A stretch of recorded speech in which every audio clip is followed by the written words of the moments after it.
Nakula manyi maama. Kutandikira ku fiizi ku byako ewaka. Awaka maama obulamu yawutambuzanga ati oba mwabeerangawo muti okufuna ekyokulya ekyokunywa. Ekyo gonja gwe yatundanga. Kwokya gonja kasooli butungulu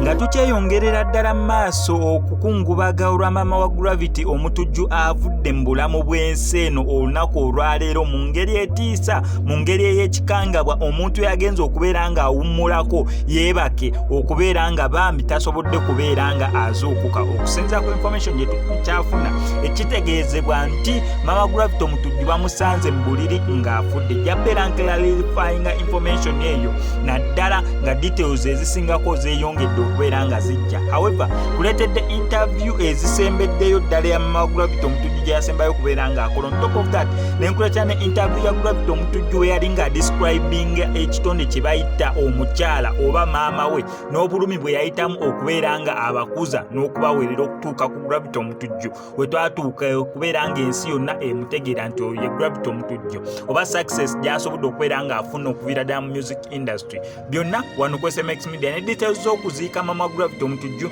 ngenda beera nga nze kutuusaako. Gonna subscribing onyige notification bell gwe bisigadde obitulekere kubanga buli kimu tujja kisobola bunnyo okubeera nga tukikutuusaako. Nakula manyi maama. Kutandikira ku fiizi ku byako ewaka. Awaka maama obulamu yawutambuzanga ati oba mwabeerangawo muti okufuna ekyokulya ekyokunywa. Ekyo gonja gwe yatundanga. Kwokya gonja kasooli butungulu kwewola mu mabanka. Kwaffe twasomeranga ku looni mabanja geyeewolanga era agamu ffe abagasitudde nga tumaze kula. Yalinga biwanvu mwana alina n'ongaessomero lya mitwalo naye ngaekyebiro ekyo kimulabboyi.